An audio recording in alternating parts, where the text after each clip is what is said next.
კიდევ ერთი სტატისტიკა, რომელთან დაკავშირებითაც მმართველ გუნდს საკუთარი ინტერპრეტაცია აქვს და ციფრებში გამოხატული რეალობიდან განსხვავებული.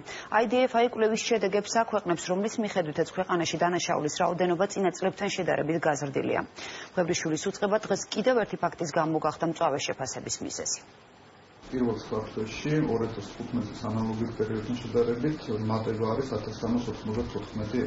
დანაშაულის გაზრდაზე IDFI სტატისტიკის ბოლო მონაცემებზე დაყრდნობით მიუთითებს. ირკვევა, რომ ამ წლის 9 თვეში 2014 და 2015 წლებთან შედარებით რეგისტრირებული დანაშაულის ყველაზე მაღალი მაჩვენებელი დაფიქსირდა. ბოლო 3 წლის განმავლობაში ყველაზე ხშირია დანაშაული სიცოცხლის, ჯანმრთელობის, ადამიანის უფლებებისა და თავისუფლებების წინააღმდეგ. სპეციალისტები ამბობენ, რომ ეს მონაცემები სრულ სურათს მაინც ვერ ასახავს. მძიმე დანაშაულებთან დაკავშირებით ზრდა არის. არის ზრდა ასევე ადამიანის უფლებათა კუთხით. ჩაშლილი სტატისტიკა დღესაც არ არის ხელმისაწვდომი და ეს სერიოზული პრობლემა არის, იმიტომ რომ საზოგადოებას უნდა გქონდეს სრული სურათი, ანუ აქვს უფლება სრული სურათი გქონდეს ქვეყანაში არსებულ კრიმინოგენურ სიტუაციასთან დაკავშირებით და ეს არ უნდა იყოს დამოკიდებული ვინმეს ნებაზე. IDFI-ის კვლევა სტატისტიკის ხელმისაწვდომობის პრობლემებსაც ასახავს. ორგანიზაციაში აცხადებენ, რომ შინაგან საქმეთა სამინისტრომ მონაცემების ყოველთვიური გამოქვეყნება ვებგვერდზე იანვრიდან შეწყვიტა. სპეციალისტები კრიმინოგენული ვითარების შესახებ ძალოვანი უწყების მონაცემთა მიმართ უნდობლობაზეც საუბრობენ. ამის მაგალითად კი კვლევაში თავად სამინისტროს მიერ გასაჯაროვებული სტატისტიკური ცდომილება მოჰყავთ. 2014 წლის 9 იანვარს გამოქვეყნებული იყო ინფორმაცია იმის შესახებ, რომ 10,000-ზე მეტი ერთეულით იკლო დანაშაულმა. 2015 წელს გამოქვეყნებული ინფორმაციაში, სადაც დაჯამებული იყო და მოცემული იყო 2013 და 2014 წლის შესახებ ინფორმაცია 4,300-მდე ერთეულით გაუარესდა. ის რომ ეს ინფორმაცია რეგულარულად არ ქვეყნდება, გვაძლევს ძალიან ბევრი ეჭვის და უნდობლობის საფუძველს. კვლევაში ისიც ახასგასმული თუ რა გზით გახდა დანაშაულის ბოლო მონაცემები საჯარო.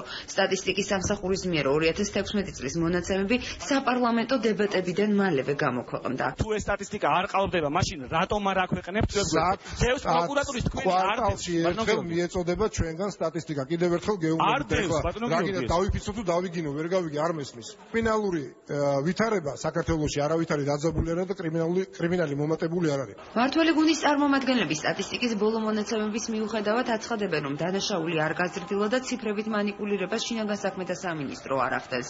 ოპოზიცია კი დარწმუნებულია, რომ უწყება დანაშაულის რაოდენობის ზრდას მალავს. მოსახლეობა თვლის დანაშაული გაიზარდა, 100%-იანად შეგვიძლია ვთქვათ, რომ გახსნის 70%-იანი მაჩვენებელი როგორ ფიზიკურად არ არსებობს და ეს ნიშნავს, რომ სტატისტიკა ყალბდება, რაც შემდგომში აუცილებლად გამოიწვევს კიდევ უფრო მეტად დანაშაულის ზრდას, ვინაიდან არ შეიძლება პოლიციას ჰქონდეს დაკვეთა, რომ დამალოს დანაშაული. წინა ხელისუფლება სტატისტიკას აწარმოებდა ფურცელზე და ამ სტატისტიკაში რა თქმა უნდა არ შედიოდა ის დანაშაულები, რომელსაც თავად ხელისუფლება ჩადიოდა. დანერგილი არის ერთიანი მეთოდოლოგია, სადაც არაერთი უწყება დამოუკიდებლად არეგისტრირებს დანაშაულთან დაკავშირებულ მონაცემებს. შესაბამისად, შინაგან საქმეთა სამინისტრო ვერანაირად და არანაირად არ ახდენს მანიპულაციას სტატისტიკურ მაჩვენებლებს. დანაშაული არ გაზრდილა.